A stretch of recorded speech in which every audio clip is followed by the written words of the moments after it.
absolutely right.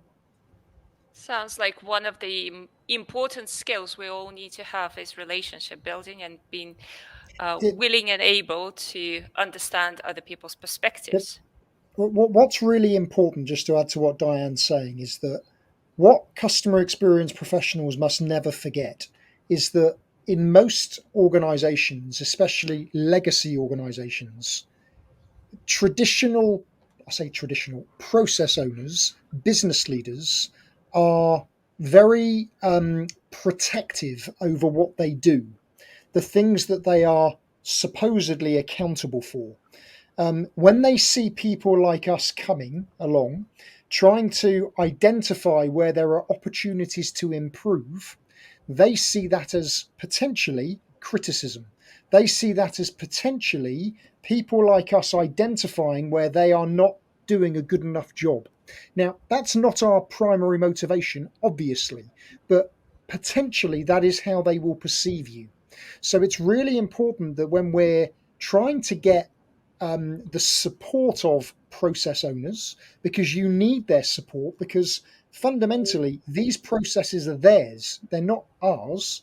It is critical that we are able to explain to them that this is not about us, it's about them. And our job is to help make them look good. We want to help them demonstrate that they have had a positive impact on improving the experience. That this is why the skill set of a CX professional, it isn't just about the competencies themselves, it's about our ability to work with the business. My background is process improvement, as you know, Olga. And I saw many Lean Six Sigma Master Black Belts and Black Belts and Green Belts, as I know Diane has, who would steam into a business and say, your processes are rubbish. It doesn't work. No one's going to want to work with you when you're criticizing them. It's not about working against anyone. Customer experience professionals are there to help the organization improve its ability to meet the needs and expectations of customers. And if we can make you look good, that is what we're going to do. It's not about us, it's about you. And it's really important that CX professionals focus on that so they can get the collaboration that they need. That actually, Ian, if people are looking for things to go do, if you're in this part where you're kind of stuck, that was one of the steps that I took when I was talking about it. So I told you I'd tell you a story.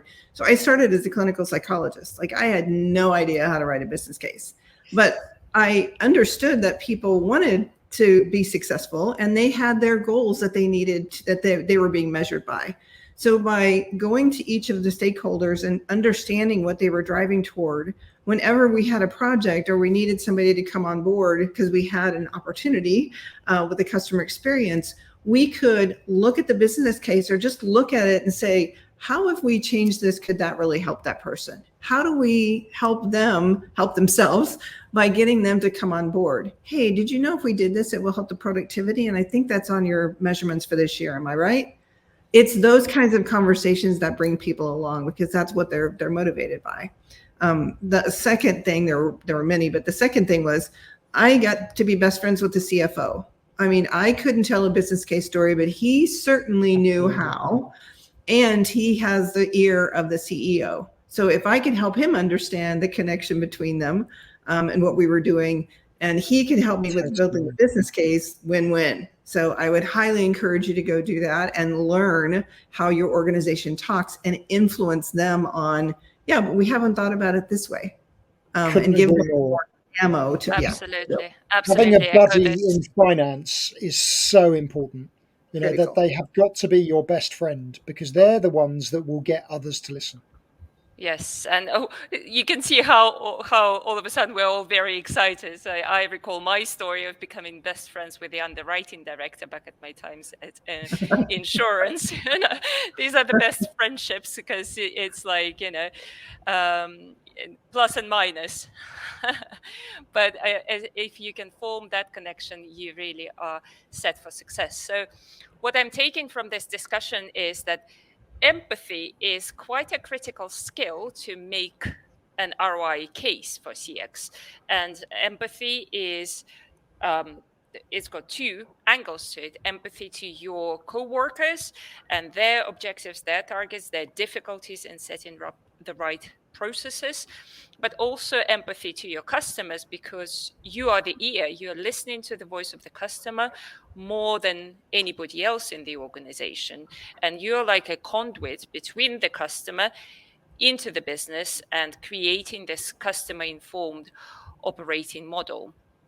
I think we might have time for another or one or two more examples of why VOC alone isn't enough and what else you can do in the business to be successful in proving the ROI of CX. Gabby, do you want to share yours? Yes, very interesting insights, especially related to the empathy. And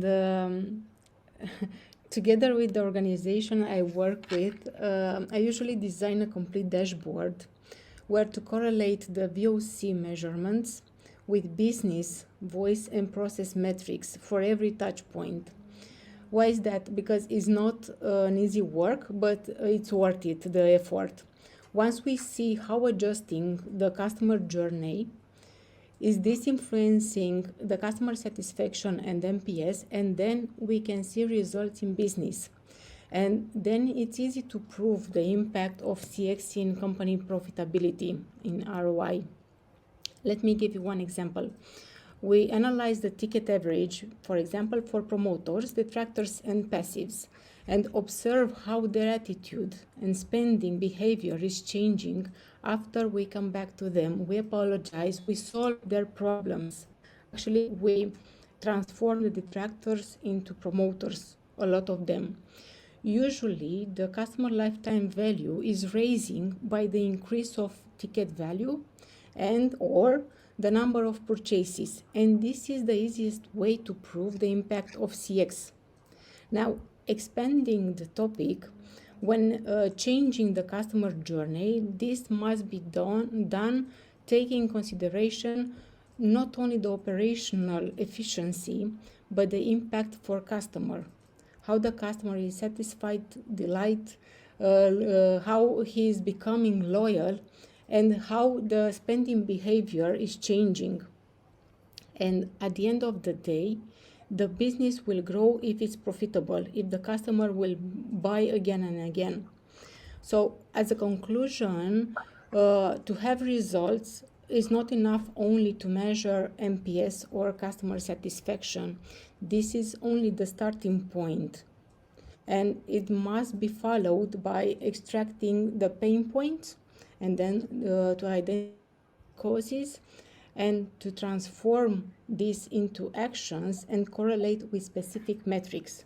So this is like a continuous improvement, like a circle, starting from VOC and then processes, and after, like a result, voice of business.